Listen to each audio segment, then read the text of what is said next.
Yes, आपका जो third chapter है, ठीक है, वो नहीं आएगा। तो थर्ड चैप्टर जो अब आपको कौन सा हुआ, ऑल्टरनेटिव सेंटर्स ऑफ पावर, ठीक है। चैप्टर जो 4 लिखा हुआ है, अब ये आपका थर्ड चैप्टर है। तो इसका ओवरव्यू देखते हैं, पहले इसको समझ लेते हैं कि क्या कह रहा है ये चैप्टर, इसका बेसिक क्या है, ओवरव्यू क्या है। देखिए, आपने अगर पहले के चैप्टर देखे होंगे जो वीडियोस बनाई गई थी पहले चैप्टर की, दूसरे चैप्टर की, उसमें क्या समझाया गया था, कोल्ड वॉर। पहले चैप्टर में कोल्ड वॉर था। कोल्ड वॉर किसके बीच में हुआ, यूएसए और यूएसएसआर के बीच में। सेकंड चैप्टर में जो यूएसएसआर था उसका डिसइंटीग्रेशन हो गया था, विघटन हो गया था, वो टूट गई थी। उसके बाद पूरे वर्ल्ड में एक ही राज चल रहा था। किसका राज चल रहा था, अमेरिका का, ठीक है। अमेरिका फुल पावर में आ चुका था। अब इस पावर को कम करने के लिए, किसकी पावर को, अमेरिका की पावर को कम करने के लिए कहीं ना कहीं ऑल्टरनेटिव जो है एक तरह से ढूंढे जाने लगे कि ऑल्टरनेटिव ऐसे कुछ पावर्स होनी चाहिए जिस वजह से अमेरिका की डोमिनेंस को कम किया जा सके, ठीक है। After the end of the bipolar structure of the world politics in the early 1990 it became clear that alternative center of political and economic power could limit America's dominance thus in the Europe and European Union। देखिए, European union के रूप में वो alternative power जो है वो built की गई। एशियन जो ऑर्गेनाइजेशन बनाए गए, उस रूपों में कहीं ना कहीं अमेरिका की डोमिनेंस को कम करने का एक तरह से तरीका ढूंढा गया, ठीक है। यहाँ पर देखते हैं, सबसे पहले हम पढ़ते हैं यूरोपियन यूनियन, ठीक है, यूरोपियन यूनियन। अब आपको पता है यूरोप में जो यूएसएसआर था उसका जब डिसइंटीग्रेशन हो गया तो कहीं वो अपनी और ज़्यादा स्ट्रेंथ बढ़ाने के लिए कि मुझे अब थोड़ा सा और अपनी जो बहुत ज़्यादा इकोनॉमिक कंडीशन जो है वो डाउन हो चुकी है, वॉर और इस तरह से जो वेपन्स इकट्ठे करके, तो हमें क्या करना चाहिए, अपने देश को और बाकी देश भी जो मिलकर उन्होंने यूरोपियन यूनियन जो था वो गठित किया। उसका जो फ्लैग है वो ऐसा है, ठीक है, जिसमें स्टार्स बने हुए हैं। ओके, नाउ यस, इसका एक बार स्ट्रक्चर देख लेते हैं। यूरोपियन यूनियन जो था उसका क्वेश्चन ऑफ यूरोप, ठीक है। As the Second World War came to end, जब सेकेंड वर्ल्ड वॉर ख़त्म हुआ उसके बाद क्वेश्चन ऑफ यूरोप का ये हुआ कि अब किस तरह से अपनी जो राइवल जो है, जो दुश्मन है, उनसे किस प्रकार से एक बार बदला लिया जा सके या रिकंस्ट्रक्ट किया जा सके अपने अपने जो पूरी पावर को। तो उन्होंने क्या किया, यूरोपियन यूनियन गठित किया उन्होंने यूरोपियन यूनियन को। European integration after 1945 was added by the Cold War. America extended massive financial help the reviving Europe economy under what was called the Marshall Plan। अब ये सबसे पहले यूरोपियन यूनियन का basic समझ लीजिए, ठीक है। यूरोपियन यूनियन में पहले मार्शल प्लान जो है वो लेकर आए। The US was cleared a new collective security structure under NATO. Under the Marshall Plan the organisation of, ये जो लिखा हुआ है ब्रैकेट में देखिए, UOEEC, ठीक है। OEEC क्या है, organisation of European economic cooperation, ये पहले बनाई गई। मार्शल प्लान जो बनाया गया उसके बाद ये ऑर्गेनाइजेशन जो थी वो गठित की गई। उसके बाद क्या हुआ कि now 1948 to channel aid to the west European state it become a forum where the western European states began to cooperate on trade and economic issues, ठीक है। जो वेस्टर्न यूरोपियन जो स्टेट्स थी उन्होंने क्या किया, एक साथ मिलकर ट्रेड एंड इकोनॉमिक इश्यूज को एक तरह से कॉपरेट करना शुरू कर दिया इस ऑर्गेनाइजेशन के थ्रू। ओके, एवोल्यूशन में क्या है, पहले देखिए इसमें यूरोपियन यूनियन को स्टेप वाइज देखते हैं कि कैसे वो ऑर्गेनाइज हुआ। सबसे पहले मार्शल प्लान आया, ठीक है।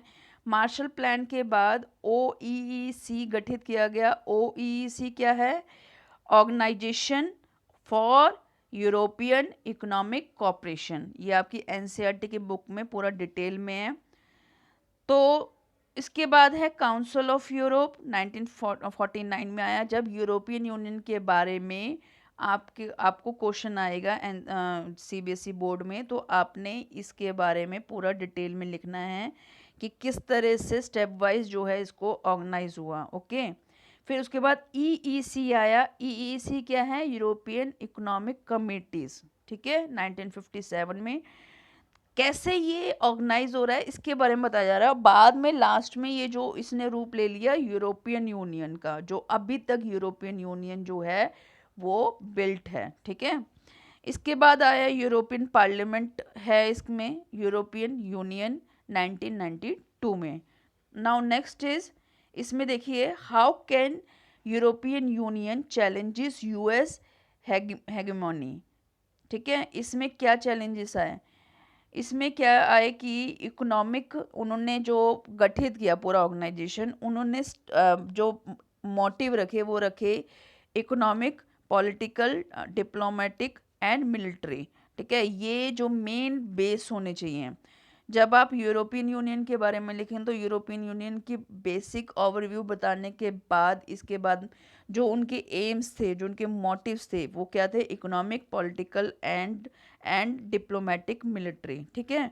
Now next is economic status of EU, ठीक है। It follow a common currency euro which is potential threat to dollar, ठीक है। अब इन्होंने अपनी करेंसी ही जो है वो चेंज कर दी, मतलब एक ही कर दी। जो जो कंट्रीज इसमें पार्टिसिपेटेड थी उन्होंने ईरो जो करेंसी थी उसको एक तरह से फॉलो किया। Its economy is the biggest in the world. As per 2005 data its GDP is more than 12 trillion dollars. जब इन्होंने 2005 में देखा कि डॉलर्स के मुकाबले, यानी कि एक तरह से 12 ट्रिलियन डॉलर से भी और ज़्यादा पार कर गई है इसकी GDP. It's contribution of international trade is 3 times larger than US. Okay, it has one of the most developed nations of world community and important block in economic organizations such as WTO. एक most development Nations में एक community जो थी बहुत ज़्यादा एक तरह से इम्पॉर्टेंट ब्लॉक में एक प्रूव उसने किया। Now next is political and diplomatic. अब इसको जब हम एक एक करके डिस्क्राइब कर रहे हैं, जो हमने इसके एम्स और मोटिव्स देखे थे। France has permanent seat in UNSC with veto power. Many non-permanent member of UNSC. Now it strongly believes in diplomatic and economic investment to resolve disputes rather than the use of force. ये क्या है? UNSC यानी United Nation Security Council में एक तरह से permanent seat पाने में फ्रांस ने जीत हासिल कर ली, ठीक है। वीटो पावर उसको मिल गई। वीटो पावर बहुत इम्पॉर्टेंट पावर होती है यूनाइटेड नेशन सिक्योरिटी काउंसिल में। और भी नॉन परमानेंट मेंबर्स हैं यूएनएससी में। Is strongly believes in diplomatic economic investment to resolve distribute. एक तरह से डिप्लोमेटिक तरीके को वो प्रेफर करते हैं कि किस तरह से रिजॉल्व करना है इकोनॉमिक कोई भी प्रॉब्लम आ जाती है तो। Now next is military. जो यूरोपियन यूनियन की जो मिलिट्री पावर है वो भी second largest in the world में एक तरह से अपने आप को प्रूव किया। Total spending in second largest in the world. Okay, France and nuclear weapons 550 warheads, second largest in the world in the sphere of space communication technology। किस तरह से उसने अपने आप को एक तरह से मिलिट्री एंड टेक्नोलॉजी पावर में इन्हेंस किया। Now next is concentrates all limitations, ठीक है। क्या उसने ये नहीं कि EU की पूरी पॉलिसी को सारे देशों ने फॉलो किया, ऐसा नहीं है।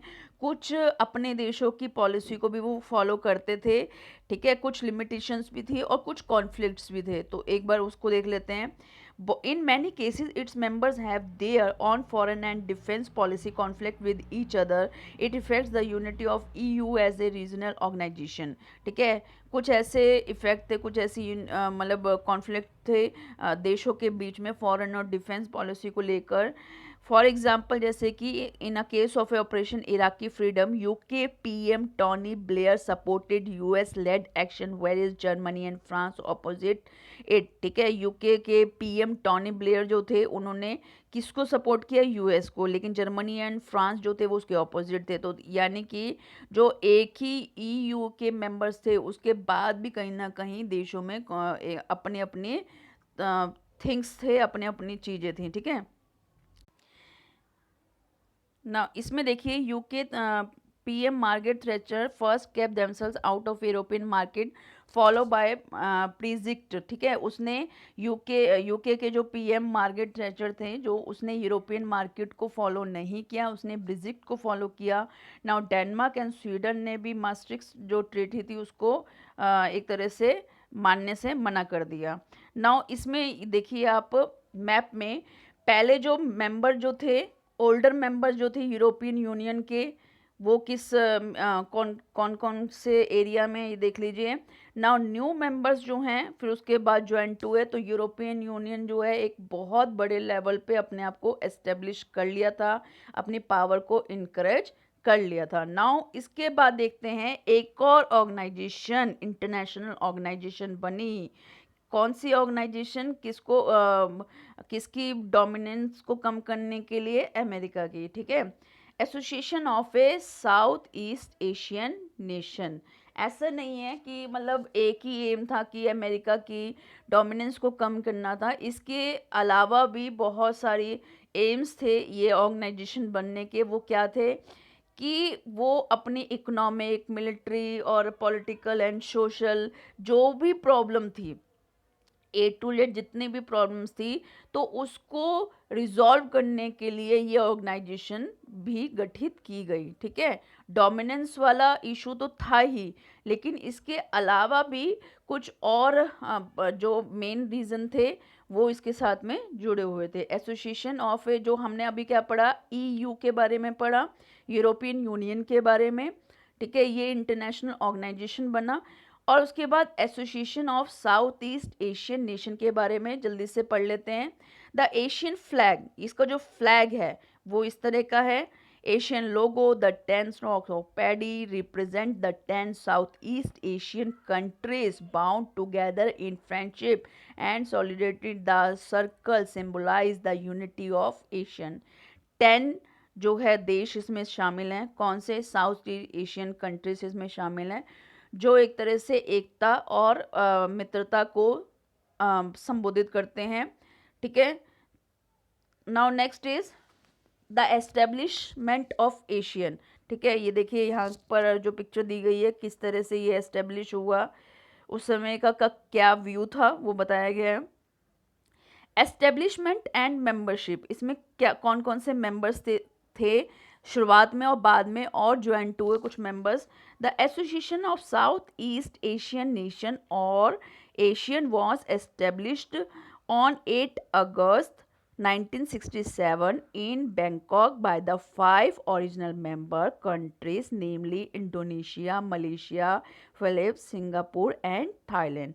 शुरुआत में 5 मेंबर थे, बाद में 5 मेंबर्स जो थे और जुड़ गए टाइम टू टाइम। जैसे देखिए 1984 में ब्रुनेई दारुसलाम ज्वाइंट हुआ, उसके बाद 1995 में वियतनाम, 1997 में लाओस एंड म्यांमार और 1999 में कंबोडिया। ओके, गोल्स देख लेते हैं एक बार। गोल्स ऑफ एशियन, ठीक है, economic growth and social progress, culture development तो हर जगह पर है। उसके बाद to promote regional peace and stability based on the rule of law and the principle of the United Nation charter. Now next is in 2003 the group agreed on the pursuit of the 3 pillars of communities: Asian security community, Asian economic community and Asian socio-culture community. Now next is Asian security community में based on the conviction that outstanding territorial dispute should not escalate into armed confrontation. Okay, now next is the Asian regional forum which was established in 1994 is the organization that carries out coordination of security and foreign policy. Now next is Asian Economic Community. Now to create a common market and production base with Asian states to add social and economic development in the region. ASEAN has focused on creating a free trade area for investment, labor and service.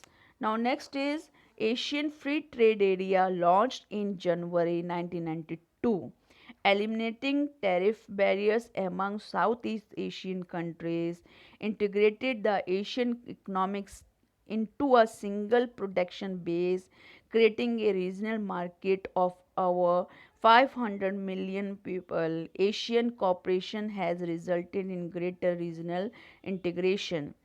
Within 3 years from the launching of AFTA, export among Asian countries grew US dollar 43.26 billion in 1993 to almost US dollar 80 billion in 1996.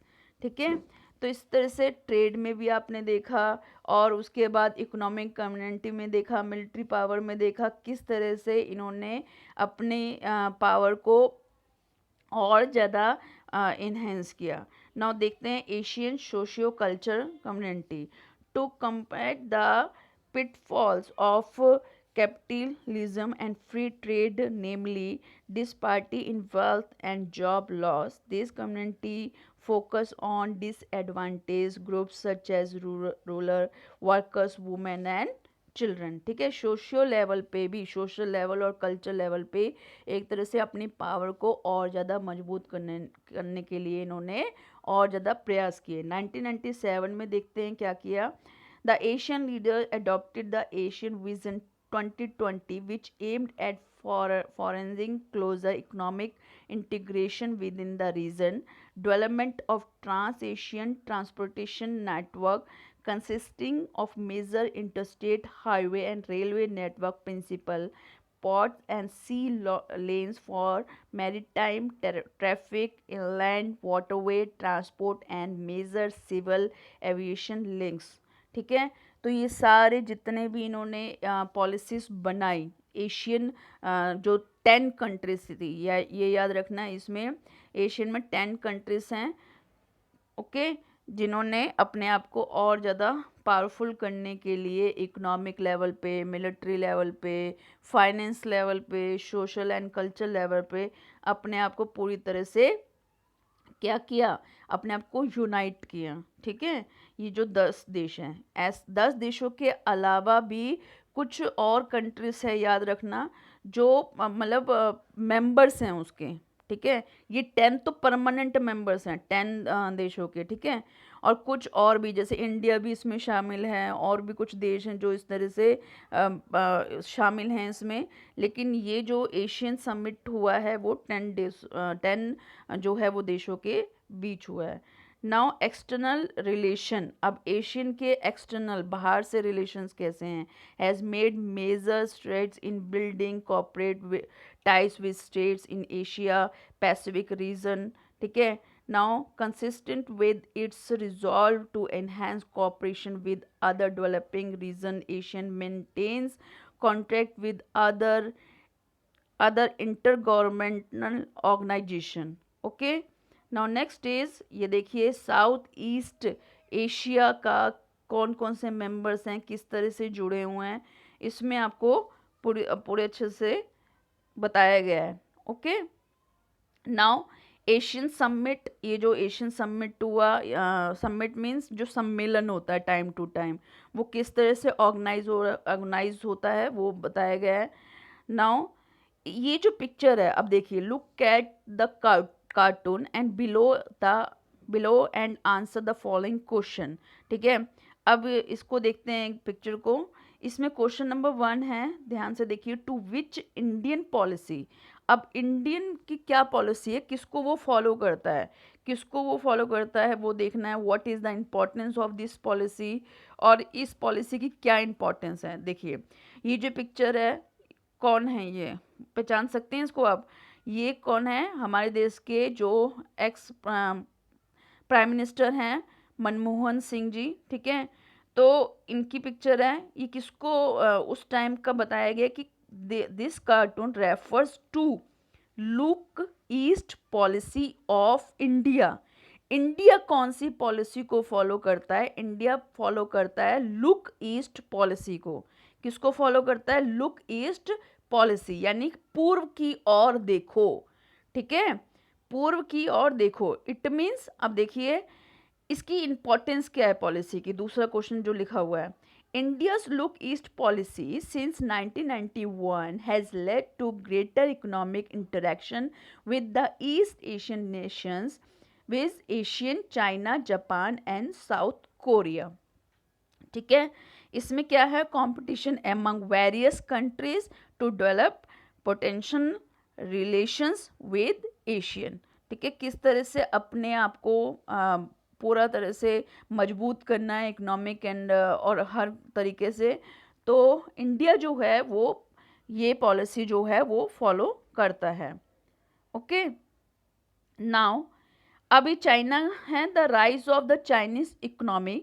China's economic success since 1978 has been linked to its rise as a great power. China has been the fastest growing economy since the reforms first began there, likely to overtake the US as the world's largest economy by 2040. यानी कि क्या बोल रहे हैं? Chinese के बारे में, China के बारे में बताया गया है।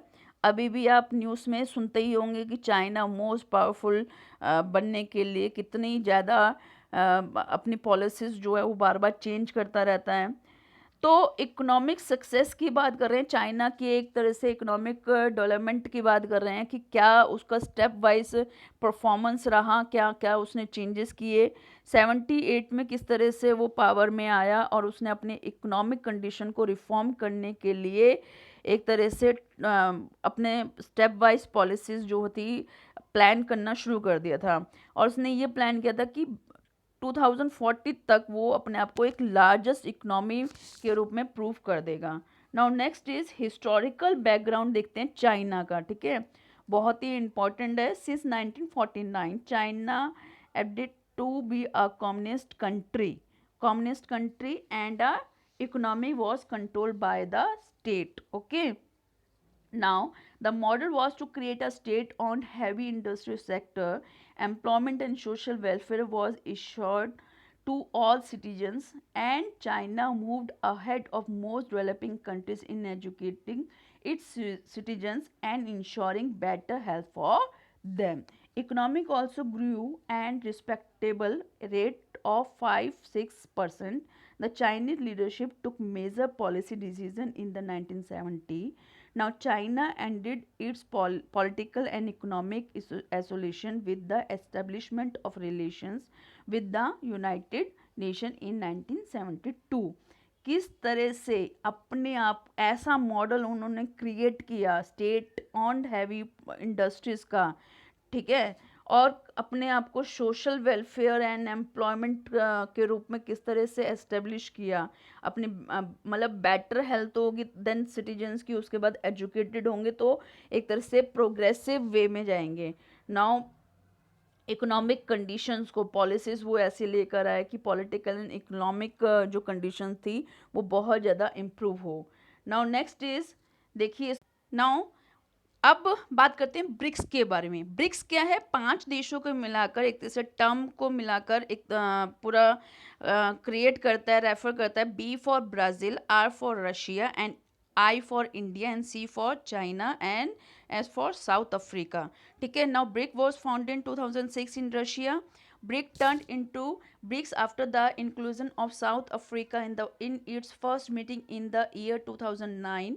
The key objectives of BRICS are primarily to cooperate and distribute the mutual economic benefits among the members beside non-interference in the internal policies of each nation and mutual equality. Okay. Now 11th conference जो है BRICS की included इसमें concluded हुआ था इन Brazil 2019 and chaired by Brazilian president. Okay, now next is Russia. Russia जो था इसके बारे में आपको पता ही है, यूएसएसआर जो डिसइंटीग्रेट हो गया था, ठीक है, 1991 में, और उसके बाद उसने अपने आप को किस तरह से एम्पावर किया उसको देख लेते हैं।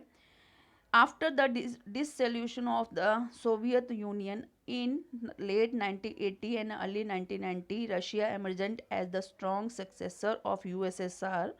Now, next is Russia GDP is a currently 11th in the world. Russia has reserve of minerals, natural resources and gases that make it a powerful country in the global level पे। Okay, Russia जो था वो इतनी जल्दी से empower हुआ, 11th उस पर पहुंच गया एक तरह से। तो क्यों पहुंच गया? क्योंकि उसके पास रिसोर्सेज थे, ठीक है, रिसोर्सेज बहुत ज़्यादा मिनरल्स के, नेचुरल रिसोर्सेज, गैसेस के, जिस वजह से वो पावरफुल कंट्री जो है वो बन पाया।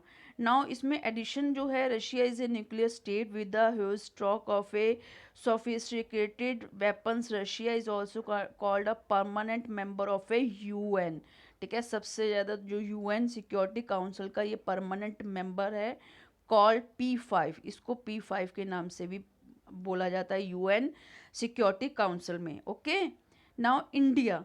The 21st January India is a being seen as a important emerging global world. India भी ग्लोबल वर्ल्ड पे एक तरह से अपने आप को उसने इन्हेंस किया है। इसमें उसने अपने आप को पावर बढ़ाई है, चाहे वो मिलिट्री डिमेंशनल वे में हो या economic, culture and strategic positions में हो। 130 crore is very strong, population जो है इसकी बहुत ज़्यादा है, लेकिन इसके बावजूद भी फ्रॉम एन इकोनॉमिक प्रोस्पेक्टिव में देखे तो उसने अपने गोल को जो एक तरह से 5 ट्रिलियन तक उसने पहुंचाने पर बहुत ज़्यादा मतलब ट्राई किया है ना। इकोनॉमिक एंड कॉम्पिटिटिव लेवल पे देखे तो हुज मार्केट को उसने एक्सटेंड किया है। Inclusive culture, 200 million people of Indian diaspora. Diaspora कौन होते हैं? माइग्रेट्स जो पीपल होते हैं, तो उसमें भी उसने अपने आप को बहुत ज़्यादा इनक्रेट किया है। और नेक्स्ट पॉइंट इज इसमें burning politics of west Asian countries में इसराइल ने कैसे अपने आप को न्यू हाइट्स पर, यानी ग्लोबल पॉलिटिकल स्टैंडिंग पर किस तरह से अपने आप को न्यू हाइट पर लेकर आया है, चाहे वो डिफेंस पावर्स हो, टेक्नोलॉजी हो, इन्वेंशंस हो, इंडस्ट्रीज हो और एग्रीकल्चर डेवलपमेंट हो। उसके बाद जो प्रिंसिपल जो उसने बनाया कि small US and Zionist nation that is Israel is a placed in the contemporary global politics in general and Arab dominated West Asian politics in particular. तो इजराइल जो है वो किस तरह से अपने आप को पूरी तरह से एम्पावर कर पाया, क्यों? टेक्नोलॉजी और न्यू जो उसने पॉलिसीज अपनाई, जिस वजह से उसने अपने economic, industry, agriculture and technology को पावरफुल बनाते हुए, पॉलिसीज़ को, प्लान को एक इन्हेंस करते हुए अपने आप को प्रूव किया है ग्लोबल लेवल पे, ठीक है। Now your chapter is, third chapter is complete. इसमें एक बार देख लीजिए इजराइल लोकेशन जो है वो कहाँ पर है, ठीक है। यहाँ पर देखिए इंडिया, ठीक है, इस लेवल पे जो है, जो रेड वाला जो है गोल सर्कल, उसके नीचे इंडिया, और देन यहाँ पर जो है एरो जो बना हुआ है वहाँ पर इजराइल, ठीक है, तो इसको शो कर रहा है। तो इजराइल लोकेशन मैप आ गया आपका। नाउ आपका चैप्टर इज़ कंप्लीट। तो जो ऑल्टरनेटिव सेंटर्स ऑफ पावर का चैप्टर कंप्लीट हो गया है। तो इसके नोट्स बनाइए, इसका डिस्क्रिप्शन बॉक्स में जो है मैं आपको लिंक दूंगी एनसीईआरटी की जो लेसन का पूरा। और उसके बाद कोई भी क्वेरी हो, ठीक है, कोई भी आपको क्वेश्चंस हो किसी भी चीज़ को लेकर, तो आप कमेंट बॉक्स में मुझे कर सकते हैं, मैं ताकि मैं डायरेक्ट आपके क्वेश्चंस की क्वेरी को जो है वो फुलफ़िल कर सकूं। ओके, थैंक यू स्टूडेंट्स, पढ़ते रहिए और अपनी सेहत का भी ध्यान रखिए। Thank you.